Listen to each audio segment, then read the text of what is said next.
Radio J. Jusqu'à 22h, c'est Classico avec Steve Nadjar.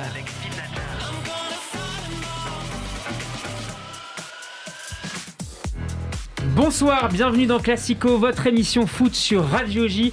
Merci d'être de plus en plus nombreux et nombreuses à nous écouter. On est super heureux de recevoir des messages, vos messages, vous qui nous écoutez depuis Londres, Tel Aviv ou depuis le Canada. Notre carré magique du soir, en conséquence, est chaud bouillant, tel un Neymar après un carnaval. Benjamin Krief, bonsoir. Bonsoir Steve, bonsoir à tous. Benjamin, dont les coups de gueule font réagir sur les réseaux sociaux. T'as vu un peu ? Ouais, écoute, je suis assez fier. Notoriété. Ah, petite notoriété. Écoute, il y a 2 réactions. C'est pas mal déjà. Pas mal, depuis 50 Petit émissions. Daniel Riolo. Ouais, exactement. Petit à petit. Écoute, on monte les marches. Qu'est-ce que tu veux ? Merci en tout cas, chers auditeurs, de partager nos contenus, notamment sur Twitter et Instagram. C'est très précieux pour Classico. Parler de Classico au boulot, au métro ou dans les stades peut-être, notamment le dimanche matin. Lui est un milieu de terrain fougueux sur les pelouses des Hauts-de-Seine, même si sa technique ne suit pas toujours. Bonsoir Alexis Vizan. Bonsoir à tous. C'est vrai que la technique parfois, quand l'intensité augmente, Alexis Vizan, il est plus arrière-gauche. Hein. Ça fait longtemps que je l'ai pas vu, il recule petit à petit. Ouais. Ah, il est arrière maintenant. Il va finir sur le banc. J'ai eu arrière-gauche, j'ai fait beaucoup de postes. Et puis on a le grand plaisir de recevoir plusieurs invités dans Classico ce soir. Bonsoir d'abord à Mathieu Lillepalette. Bonsoir, Mathieu, merci d'avoir accepté notre invitation. Et c'est avec plaisir. Merci à vous de m'accueillir. Alors vous êtes senior vice-président de la société Opta, le leader de la data dans le foot et dans le sport peut-être aussi. En fait, c'est le foot aujourd'hui sur le marché européen notamment. 80% du marché de la data, c'est du foot. Donc dans le foot et dans le sport. Et j'ai appris en écoutant une émission il y a quelques jours, pour ne pas la citer, sur France Bleu, que vous n'aimiez pas les maths. Non, alors, au-delà de pas les aimer, j'étais très mauvais en maths, donc c'est absolument pas ça qui m'a destiné à travailler dans la data. C'est une rencontre qui s'est faite un peu plus tard, mais il y a des gens qui sont très compétents dans ces domaines-là chez Opta, et donc j'ai pas besoin de m'upgrader sur ces sujets. Donc ça va. Qu'est-ce que vous aimez le plus dans votre activité Vraiment, ce qui me plaît le plus, c'est qu'on parle à tout le monde. J'en parlais un petit peu en intro avec les gars. C'est qu'on est dans un métier aujourd'hui, tout le monde utilise la data dans l'écosystème sportif, donc je vais autant parler à des diffuseurs qu'à des agents de joueurs, qu'à des clubs, qu'à la Big Tech. Je ne sais pas si j'en avais parlé chez Pia sur France Bleu, mais le plus gros client aujourd'hui d'Opta en termes de revenus, c'est Google. Alors qu'on pourrait penser que c'est un club de foot ou une ligue, mais c'est ça qui est intéressant dans ce qu'on fait, c'est qu'on a vraiment l'occasion d'évoquer tous les sujets possibles et inimaginables autour du foot et du sport, et c'est ça qui rend le métier très excitant. Comment est-ce qu'on utilise la data de chez Opta, chez Google ? C'est relativement simple. Quand vous allez sur Google, vous tapez le nom d'un club, un événement sportif ou quoi que ce soit. La première réponse que vous avez, c'est ce qui s'appelle la Google Box. Donc c'est cette petite boîte, d'où le nom Box, avec soit le calendrier, soit les résultats, soit un classement, etc. Ces données-là, c'est les données d'Opta. C'est nous qui fournissons la data pour faire ça.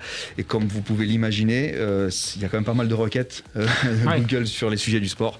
Donc forcément, ça fait qu'on a une collaboration assez avancée avec eux. Et puis Mathieu, vous co-animez un podcast assez formidable produit par nos amis de SoFoot, Alternative Football. Vous le co-animez avec Edouard Cissé qui va nous rejoindre dans quelques instants dans Classico. Un mot, on en reparlera tout à l'heure avec lui, mais sur Alternative Football, le projet, pourquoi vous êtes lancé dans cette aventure du podcast ? Ça a été une très belle rencontre. On avait chacun de notre côté avec Edouard une petite idée comme ça d'amener un sujet un peu plus foot business sur les antennes, si j'ose dire, en tout cas via un podcast, parce qu'on est tous les deux des gros consommateurs de podcasts. On avait chacun nos relations avec les potes de SoFoot, et puis ça s'est matérialisé au gré de 3 rendez-vous, de 3 rencontres un peu informelles. C'est Maxime Marchon qui était là il y a quelques semaines, qui a été la cheville ouvrière de ce projet-là, de cette rencontre. En fait, ça a fonctionné parce que ça a matché avec Edouard. On se connaissait pas par ailleurs. Il a joué avec un de mes meilleurs amis à Paris, mais on s'était jamais rencontrés. Meilleur ami qui est un de mes meilleurs potes, qui est Jean-Michel Badian, qui a été formé au PSG, qui est passé ensuite par Sedan notamment. Mais on s'était jamais rencontrés avant ça, en fait, avant il y a 2-3 ans maintenant. Et puis ça a matché. Et puis ce que vous entendez dans Alternative Football, cette ambiance de chambrage un petit peu, et l'humeur, en tout cas l'humeur bon enfant qu'on essaye d'imprimer dans l'émission. C'est vraiment la relation qu'on a, et donc c'est un kiff. Et c'est très réussi. Chers auditeurs, vous pouvez évidemment écouter Alternative Football, mais aussi Classico sur toutes les bonnes plateformes de podcast et en vidéo sur la page YouTube de Radio J. Classico, épisode 53, c'est parti.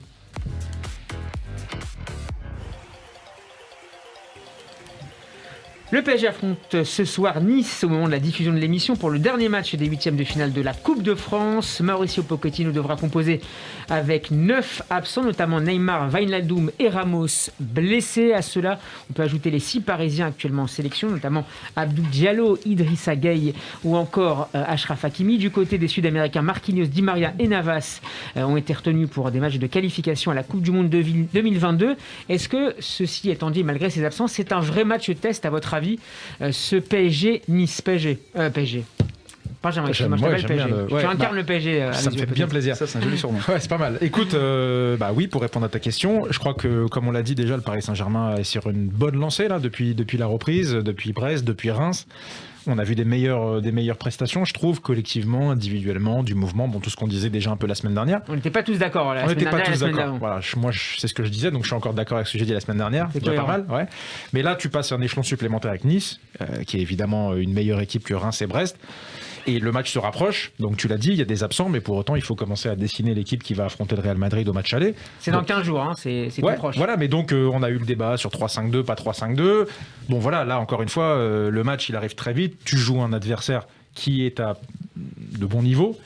Donc aujourd'hui, on va avoir des réponses, je pense, pour le match du Real Madrid.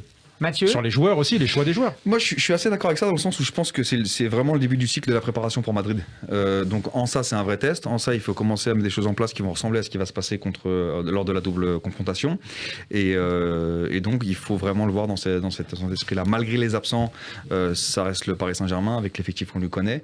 Donc, il n'y a pas d'excuses à avoir sur cette liste d'absents. Et il faut faire le travail. Et encore une fois, on est dans le cycle de ce qui va se passer dans 15 jours. Donc, il y a Nice, il y a Lille dimanche. Et puis ensuite, il y a le Real. Ça va venir vite. Moi, je suis pas d'accord avec ce que j'ai entendu pour l'instant, parce qu'en fait, évidemment pour Paris c'est pour la préparation, mais en face on a Nice et on a Galtier. Et Nice, ça joue plutôt défensif, on l'a vu au parc au match aller, donc ça va pas du tout être le même jeu contre le Real Madrid. C'est pour ça que mettre en place des choses par rapport au Real, c'est pas possible, ça va pas du tout être pareil.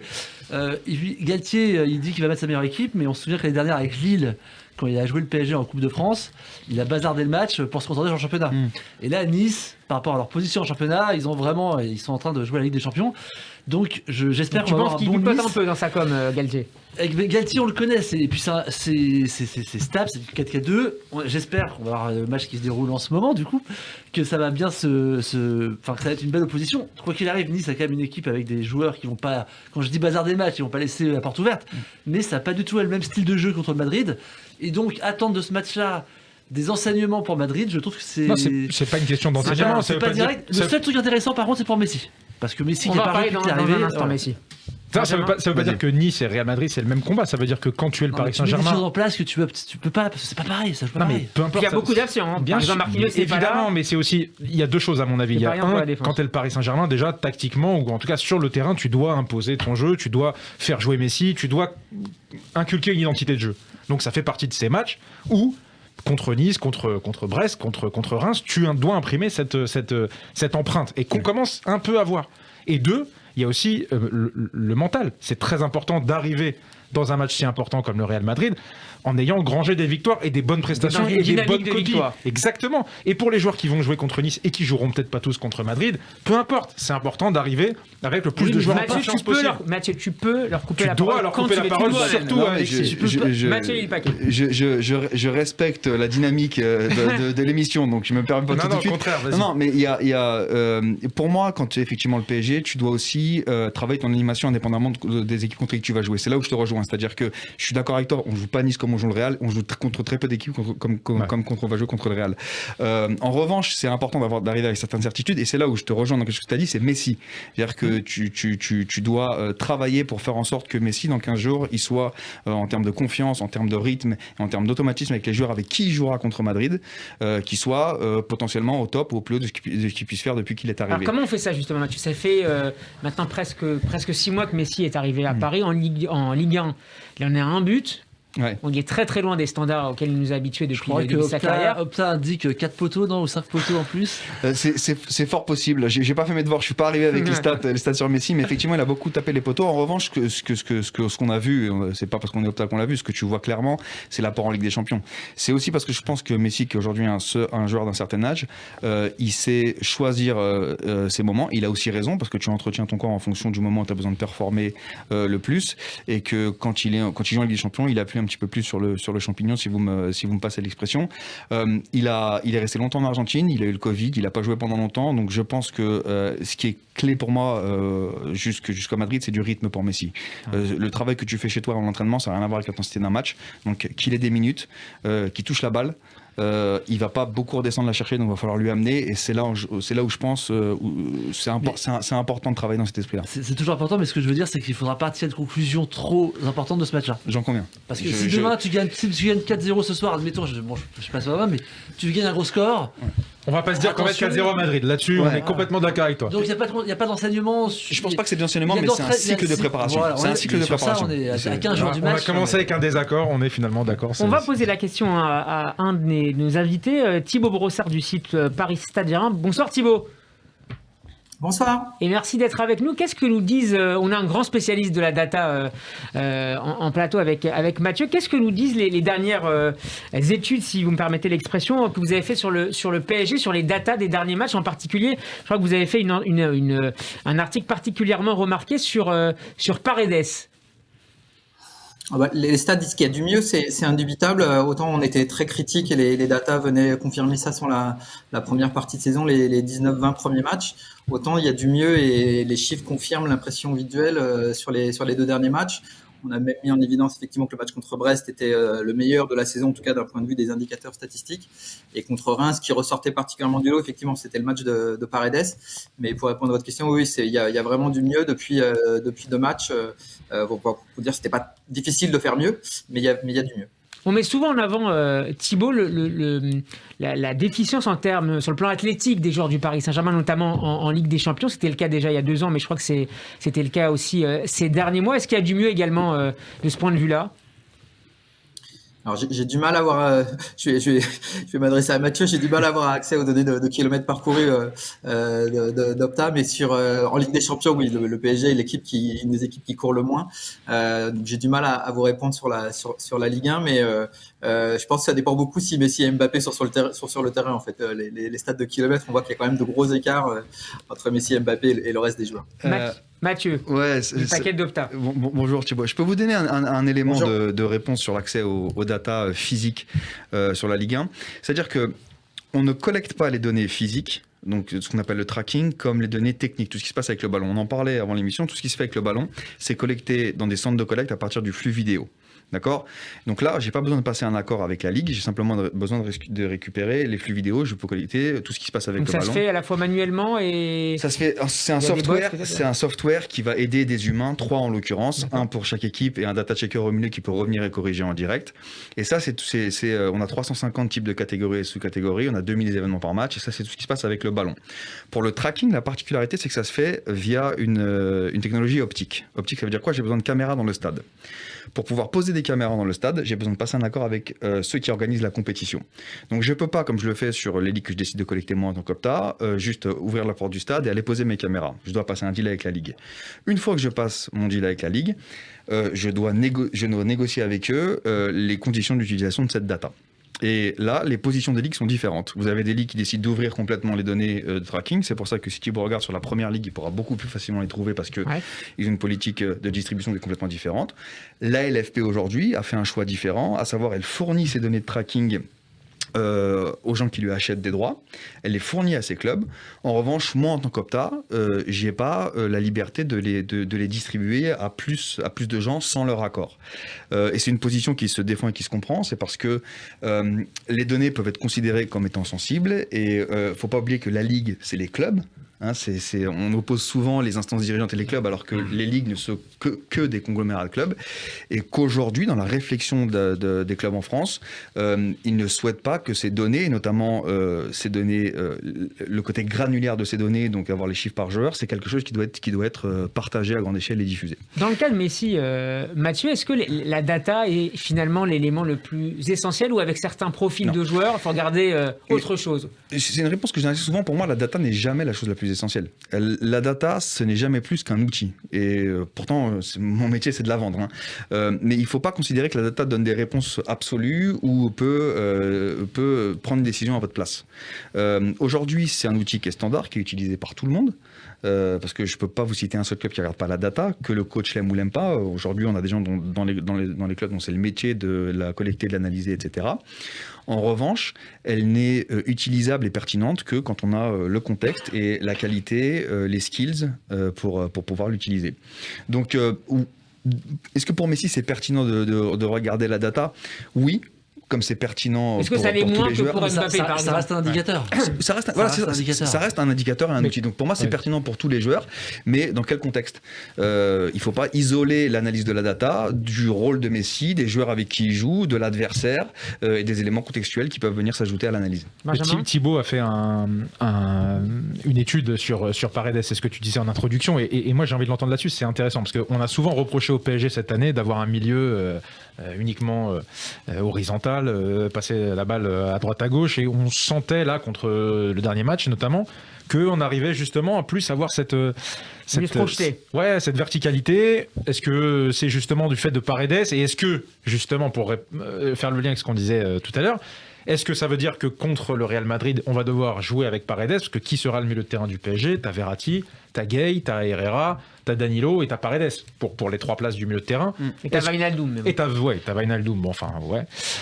Donc, est-ce que ça veut dire que justement, pour avoir cette transversalité dans le jeu, tu dois mettre Paredes ? Est-ce que les stats disent qu'effectivement, quand il est sur le terrain, il amène justement ce côté profondeur au jeu ? Vertical. Ouais. Les stats sur Paredes sont extrêmement clairs et la réponse est assez simple.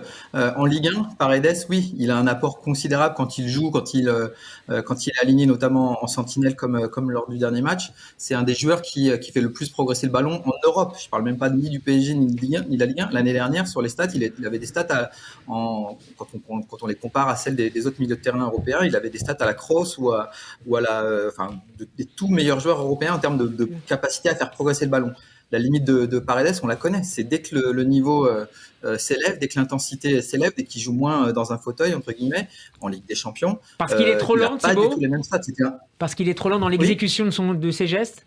Ouais, il a pas la faculté de Verratti de sortir de la pression. Il a peut-être pas le mental non plus. Je sais pas. Hein, c'est des suppositions. Je pose des questions. Hein, les chiffres nous amènent à nous poser des questions. Je rejoins Mathieu. Hein, c'est pas. Il y a jamais de vérité. Ça nous amène à nous interroger sur des choses. On voit bien qu'en Ligue des Champions, quand on regarde les chiffres, c'est flagrant. C'est un des joueurs qui avait un différentiel de niveau entre guillemets énorme entre la Ligue 1 et la Ligue des Champions. Et on avait bien vu qu'il avait un peu disparu de la circulation contre City l'année dernière. Il fait un bon match contre le Bayern, mais contre City, il avait disparu de la circulation. Alors qu'en Ligue 1, il se promène parce qu'il joue dans un fauteuil. Il est la PSG à 60 ou 70% de ballon et il a d'excellentes stats en Ligue 1. C'est effectivement marrant parce que Paredes, c'est un joueur agressif qui n'aime pas l'agression. C'est-à-dire qu'il est jamais aussi fort que quand il joue contre des blocs qui sont plutto bas et qui viennent pas chercher le ballon. Je crois que son meilleur match à Paris, c'est contre le Barça l'année dernière, où effectivement il joue face à une équipe qui est assumée de pas avoir la balle. Donc il a du temps et effectivement dans la verticalité, il a en tout cas dans l'équipe du PSG, il a peu d'équivalent, quoi. Du point de vue de l'équipe adverse, qu'est-ce qu'on aurait intérêt à finalement couper ses rampes de lancement pour éviter que justement on lance Mbappé en profondeur, qui est un peu la plus létale du Paris Saint-Germain? Après ça, c'est un avis complètement personnel, hein. Moi j'aime assez ce joueur parce que je trouve qu'en plus en termes de l'émotion et le sang qu'il peut amener, pour moi c'est utile dans une équipe. C'est-à-dire qu'avoir ce type de profil, notamment dans une équipe comme le PSG qui je pense en manque, c'est toujours très intéressant d'avoir ces joueurs qui ont quand même un petit peu de vis. Le problème, c'est que pour les raisons qu'on vient d'évoquer, je trouve que c'est un joueur qui est assez facile à neutraliser. C'est-à-dire que tu mets un joueur sur lui assez haut, qui arrive à partir du moment où il reçoit le ballon, il devient de fait très facile à neutraliser. Et c'est un peu ça le problème de Paredes. J'ajouterais que dans ce cas-là, il a tendance à redescendre très bas, à devenir troisième défenseur. Et après, il est trop loin. Et d'où l'intérêt du 3-5-2 derrière qui est bloqué, parce que s'il revient en troisième, il y a déjà 3 défenseurs. Donc la question de 3-5-2 avec Paredes se pose. Benjamin, 3-5-2 sans Ramos, ça va être compliqué là. Ouais, mais s'il y a eu Ramos, ça veut dire ça change de deux, mais s'il y a eu Ramos, Paredes dans le 3-5-2, il fait là où par rapport à Ramos qui a d'ailleurs très peu Ramos qui a d'ailleurs très peu joué en 3-5-2, hein, parce que tout le monde dit 3-5-2 Ramos, mais Ramos a très très peu joué en 3-5-2 dans sa vie. On dirait que là 3-5-2 c'est le système de Ramos, mais pas du tout, hein, c'est un fantasme pour pouvoir faire jouer les trois dans le centre. Mais il n'a pas du tout beaucoup joué en 3-5-2 Ramos dans sa vie. Je pense que pardon, je pense que le fantasme, au-delà des 3, tu vois, pour moi, on se trompe de réflexion sur le 3-5-2, c'est qu'on parle des 3 centraux, alors que pour moi, la seule raison de jouer en 3-5-2 au PSG, c'est que tu as des latéraux 3-5-2. Et tu vas chercher Hakimi et Nuno Mendes, qui, alors ils ont un niveau de maturité différent, mais qui sont pour le coup des purs latéraux 3-5-2. On l'a vu avec le Maroc pour Hakimi, qui il revient d'ailleurs. Non. Et puis c'est des mecs qui ont une contribution au but qui est hyper intéressante, que ce soit en termes de buts marqués ou de passes. Donc pour moi, la réflexion, elle est plus là. Après, le problème, effectivement, quand tu joues en 3-5-2, c'est effectivement que tes 3 centraux titulaires, pour les deux du PSG, ils n'ont quasiment jamais joué en 3-5-2, très rarement pour Marquinhos en tout cas, et Ramos quasiment jamais au Real. Kimpembe l'a fait en équipe de France dernièrement. C'est ça. Et quand tu fais ça, il faut surtout que si tu as 3 centraux qui jouent à chaque fois, il faut derrière que tu aies le volume. Et aujourd'hui, en volume de centraux, voilà, t'as Diallo, je pense, qui en centrale gauche donne suffisamment de garanties pour être un bon pendant de Kimpembe. Pour les deux autres, Kerrer, il fait vraiment il est sur une bonne période. Je trouve qu'il est sur une bonne période, mais plutôt en tant que latéral. Ouais. C'est pour ça qu'il passe deuxième au poste, je pense aujourd'hui. Du coup, en 4-4-2. Ouais. Donc, et voilà, je pense qu'aujourd'hui, t'as pas suffisamment de volume au poste de défenseur central ni de certitude pour passer si tu veux, dans ce monde-là. Même si, comme tout supporter du PSG, voilà, moi, ça me chatouille vraiment de voir comment cette équipe pourrait évoluer. Le problème, c'est que ces systèmes-là, ça met du temps à se travailler et tu peux pas le lancer maintenant. Tu lances pas un 3-5-2. C'est quoi ça? C'est un fantasme de journaliste ou de supporter? On rêve d'avoir Ramos sur la pelouse aux côtés de Kimpembe et Marquinhos. Je pense que tu dis tu as 3 défenseurs centraux qui sont parmi les 10 meilleurs centraux. Après les goûts et les couleurs c'est autre chose, mais en tout cas qui sont titulaires dans quasiment 90% des clubs aujourd'hui. Tu te dis ce serait bien de les faire jouer ensemble. Tu ajoutes à ça ce qu'on disait avant, le fait qu'on a des latéraux de 3-5-2 et que du coup ça pourrait marcher sur le papier. Le problème c'est que c'est tous les dispositifs demandent du travail, mais en particulier ceux qui sont un petit peu moins utilisés. Le 3-5-2 en 1, t'as peu d'équipes qui jouent en 3-5-2. Et Pochettino a aussi très peu joué en 3-5-2. Il l'a fait à Tottenham quelques fois, mais c'est pas non plus un coach qui joue en 3-5-2 depuis le début de sa carrière. Donc encore une fois, c'est un moment aussi pour moi, c'est une option pour lui. C'est-à-dire que je pense pas qu'il va partir dans ce schéma-là. Ouais, d'accord avec toi. Mais je pense. Et ça serait fou de le tenter en milieu de match, par exemple. Selon l'évolution du score, selon l'évolution du match. Il l'a fait là. C'est l'avantage. Pochettino, pour ça, il n'a pas peur de ça en général, de savoir moduler. Il l'a fait en deuxième mi-temps. Là, je sais plus si c'est contre Brest ou Reims, je sais plus. Avec Ramos d'ailleurs justement et Marquinhos qui a décalé Kimpembe aussi. De là à le tenter pendant un match contre le Real, c'est peut-être pas la même chose. Parce que c'est pas une manière de répondre aux critiques des journalistes. Non, il s'en fout complètement. Pochettino à ce niveau-là, répondre à la critique des journalistes. Quel intérêt de le tester? Tu penses que c'est pour Non, mais pour le coup là, je rejoins Alex. Il y a peut-être une option. Il veut avoir ça sous le coude. Si jamais il voit que ça peut changer le système de jeu et permettre au PSG d'être plus percutant, peut-être qu'il peut adapter pendant le match, c'est possible. On parlait de Messi, est-ce que c'est un moment aussi crucial dans la carrière, la deuxième carrière de Pochettino au Paris Saint-Germain, cette fois-ci sur le banc, ce mois de février, mars, pour son avenir dans le club? Très important. Vas-y. Ouais, non, mais le révélateur pour tous les entraîneurs du PSG depuis QSI, c'est ça. C'est qu'est-ce que tu fais à partir des 8e et jusqu'où tu arrives à aller. Voilà, il y a eu cette Ligue des Champions pendant la période de Covid, on est arrivé en finale, derrière on fait demi. Il y a quand même une forme de progression. Tu trouves une progression dans le jeu ou dans les résultats? Pas dans le jeu.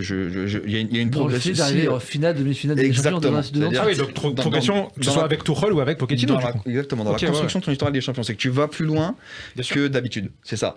Et donc je pense que le gros rédacteur pour Pochettino, c'est de maintenir ce niveau-là.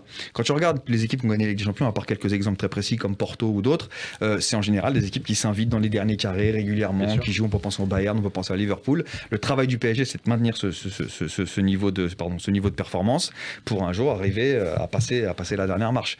Donc oui, c'est forcément clé pour par rapport à ce qui conclut Benjamin, vas-y. Non, mais par rapport à ce que dit Mathieu, là où je suis d'accord avec toi, c'est vrai, on progresse depuis les dernières années, mais que ce soit sous Tuchel ou sous Pochettino, c'est pour ça que je te demandais la précision, parce que Tuchel, pour le coup, on lui a coupé la tête, tu vois, alors qu'il avait amené le PSG en finale. Pour des raisons peut-être plus politiques aussi, indépendamment des résultats et de son parcours en Ligue des Champions. Bien sûr, mais on sait très bien que l'indicateur clé au Paris Saint-Germain, c'est la Ligue des Champions. Donc là, Pochettino, alors que dans le jeu, franchement, on voit pas d'évolution phénoménale. Encore une fois, on va pas revenir sur tout ce qui a été dit quand il a intégré le club. S'il échoue là à ce stade, Et vous ne pensez pas que même en cas de réussite, Pochettino est quand même un peu sur la sellette? Bah oui, s'il arrive en finale ou s'il la gagne, non. Benjamin, c'est un pro Tourelle, donc forcément. Non, je trouve qu'il a été lynché injustement, c'est pas pareil. Faut pas oublier que Tourelle, il y avait des trucs. Rappelez-vous que Marquinhos, c'était un milieu défensif. Là, aujourd'hui, ça ne devrait même pas l'aider. Tu dis Marquinhos, milieu défensif, tu dis, mais non, c'est quoi cette folie? Regarde, c'est le meilleur défenseur du monde. Donc, Tourelle, il y avait quand même. Il avait créé les conditions aussi qui ont pas. C'est pas un lâchage, mais qui ont créé son éviction. C'est-à-dire qu'il n'a pas voulu rentrer dans le jeu du club. Non, après, c'est un choix, chacun considère qu'il a raison ou tort, mais il s'est amené à ça. Je veux dire que derrière, il gagne Ligue des Champions. Il n'a pas accepté le fait que derrière, il gagne Ligue des Champions avec Chelsea, c'est génial. Regarde cette année en première ligue, c'est pas non plus si limpide que ça. Ils se prennent des points de retard de partout. Je veux dire, c'est pas. Il a fait la Ligue des Champions et bravo à lui. Moi, j'aime bien toucher. Non, mais ne balaye pas sa victoire en Ligue des Champions. Je veux dire, salaire de ça pour dire après, c'était magnifique, c'était meilleur entraîneur. J'ai jamais dit ça. Non, j'ai jamais dit ça. Pardon, j'ai juste. Je le sous-entends. Non. J'ai juste dit. Régulièrement sur cette antenne. J'ai juste dit que ce mec-là a été lynché dans des conditions franchement honteuses. Le mec qui t'envoie en Ligue des Champions 6 mois avant, il s'en va à Noël. Le 24 décembre, le mec, au lieu de fêter Noël avec sa famille, il va changer ses affaires dans son placard comme un pauvre malheureux. Excuse-moi, je dis juste que tu fais pas ça. Et que quand derrière Pochettino est arrivé, on nous a dit, là, les gars, on va vous ramener un vrai coach. Lui, il va faire courir l'équipe. Lui, il va mettre le game-pressing. Et ça, tu ne le Barça vois pas. Et le Bayern. Non, mais là, t'élimines en match aller-retour le Barça et le Bayern. Mais si on va poser la question à un ancien joueur du PSG qui nous rejoint maintenant. Bonsoir, Edouard Cissé. Salut. Et merci d'être avec nous. On vous a présenté tout à l'heure en compagnie de Mathieu, notamment comme coach. Évidemment, c'est un joueur du Paris Saint-Germain, l'Olympique de Marseille et de Monaco, mais aussi désormais, au-delà d'interventions régulières au micro de Prime Video, comme co-animateur du podcast Alternative Football. Edouard Cissé, en tant qu'ancien joueur, comment est-ce qu'un staff doit gérer cette période un peu décisive de février, mars, avril pour un club comme le Paris Saint-Germain? Comment on prépare la gestion de ces différentes compétitions, notamment évidemment la Ligue des Champions? Beaucoup mieux que les saisons précédentes. C'est-à-dire franchement, le problème de Paris et le problème d'une gestion d'effectifs, il ne faut pas attendre janvier-février pour préparer. Ça se prépare en septembre déjà. Donc, si c'est pas fait en janvier-février, j'ai peu de chance. Enfin, j'ai peu espoir que ça se fasse comme ça. C'est pas un coup de baguette magique. On peut régler des problèmes qu'il y a en interne, qu'il peut y avoir à l'intérieur d'un club. Donc, je sais que vous êtes tous supporters du Paris Saint-Germain. Non, c'est pas le cas. Merci Edouard, tu nous as plombé l'ambiance.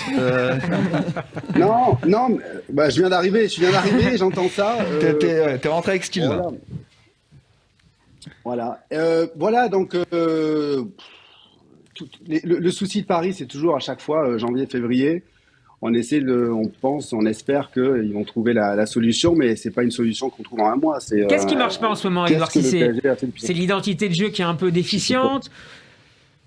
C'est la mauvaise intégration de Neymar dans le jeu parisien. Qu'est-ce qui manque à ce PSG? Voilà, franchement, il y a beaucoup à dire. Pour l'instant, non, tout va bien. Pour l'instant, il n'y a pas de souci, vu que pour l'instant, le match contre le Real n'est pas joué. Pour l'instant, ça se passe pas trop mal. Après, on peut analyser certaines choses, les comportements, la qualité du jeu, mais pas dans la qualité du jeu en proprement parler, l'intensité dans les matchs du Paris Saint-Germain. Mais ça, c'est pas récurrent qu'à cette année, ça fait depuis pas mal de temps. Alors, Alexis, donc avant de faire un bilan, oui, on va attendre ce match aller de Champions League pour voir s'ils répondent présent ou pas. Mais ce que dit Edouard, ça rejoint un peu là le débat qu'on avait juste ici. C'est est-ce que moi je me rappelle encore une fois quand Pochettino est arrivé, on nous avait dit qu'il allait être le détonateur justement de faire impliquer les joueurs, leur faire les courses, leur faire le repli défensif. Ce que dit Edouard, c'est que finalement on voit pas ce changement en fait aujourd'hui. Donc c'est la question. Est-ce qu'un coach est capable d'imposer ça aux joueurs qui sont actuellement ceux du PSG, à savoir de grandes stars internationales? Est-ce que Emery, Tuchel, Pochettino, c'était les bons coachs pour réussir à imposer à des stars qui jouent dans des fauteuils de se mettre vraiment dans les dispositions d'un grand club pour gagner la Ligue des Champions? J'en sais rien. Ce qu'il faut c'est peut-être un coach incontestable, un Zidane, quelqu'un qui va arriver et qui va mettre tout le monde d'accord de par son aura, de par son passé de footballeur, et qui incontestablement va réussir à faire ce que n'ont pas réussi à faire les coachs qui sont succédés. Un Guardiola, un Klopp, un Mourinho, un Zidane, il n'y en a pas beaucoup. Et alors, si ça peut faire la différence, l'identité du coach. Et là, on est dans de hautes sphères, avec, notamment avec Pochettino, mais est-ce qu'il faut aller encore plus haut? Non, mais la vérité, c'est que je ne pense pas que Klopp ou Guardiola acceptera de venir au Paris Saint-Germain. Parce qu'on sait de l'extérieur comment ça se passe. Quand on arrive à Paris, je crois Mauricio a fait une très belle déclaration il y a 2 mois dans l'équipe, où il explique, écoutez, moi, à Southampton et à Tottenham, j'avais un projet de jeu, ça s'est vu, donc arrêtez de me chercher des poux. Il explique, il se justifie, mais il explique clairement qu'il est à Paris, il a accepté certaines choses et il fait au mieux. Avec les joueurs qu'on lui a donnés, qu'il n'a pas forcément choisi. Oui, mais il fait au mieux pas qu'avec les joueurs. Alors, moi j'ai une question. Il fait au mieux avec une façon de fonctionner. Ouais, c'est avec une gestion d'entreprise, une gestion de club. Et à un moment donné, tu sais, hein, ce sont des entraîneurs, ils sont tous très bons. C'est des managers, ils savent pertinemment que quand ils arrivent au Paris Saint-Germain, on parle de Paris à l'occurrence, quand ils arrivent à Paris, il y a pas seulement qu'une équipe, il n'y a pas que 25 joueurs. Il y a un écosystème qui fait que on a peut-être une aspiration, on a peut-être une philosophie de jeu qu'on ne pourra pas mettre en place pour diverses raisons. Il va falloir composer. Non, moi j'ai une question, Edouard, par rapport justement, puisque tu as fait partie de l'équipe de Monaco qui a éliminé le Real Madrid en 2004. Et ma question était justement plus en tant que joueur. Comment vous avez vécu à Monaco les semaines précédentes? Parce qu'il faut quand même jouer les matchs, le prise de blessure. Est-ce que vous faisiez des entraînements, on se prépare spécialement pour affronter le Real Madrid? Parce qu'on sait qu'on ne va pas jouer un adversaire avec le même jeu qu'en championnat. Comment un joueur de foot vit la préparation d'un match comme celui-là 3 semaines avant? Alors, c'est 2 situations différentes. Paris ne redoute pas le Real de Madrid. Nous, à l'époque, c'était les Galactiques, donc c'est les meilleurs joueurs du monde, entre guillemets. Figo, Ronaldo, Zidane, Roberto Carlos, c'était des joueurs à particulier. Pour nous, c'était un match de Coupe du Monde, une finale de Coupe du Monde. Donc, foncièrement, notre préparation a été particulière. Rien à voir avec celle que le Paris Saint-Germain va avoir ou a par rapport au Real qui a les mêmes forces, plus ou moins les mêmes forces, même qualité. Donc, il y a pas de ça. Non, là, on a essayé de le préparer le mieux possible à l'époque. On sait pertinemment qu'il ne faut surtout pas se gérer, il faut être à 100%, il faut préparer tous les matchs. Les 3 semaines auparavant, on a essayé d'être le plus professionnel possible pour arriver physiquement prêt et mentalement prêt. Donc, essayer de gagner les matchs pour arriver sur ce premier rendez-vous avec le maximum de confiance et physiquement prêt. Mais Paris, quand ils vont jouer contre le Real dans 2 semaines, là, je pense 2-3 semaines, ce ne sera pas la même pression parce que, foncièrement, l'équipe de Paris est aussi forte que celle du Real.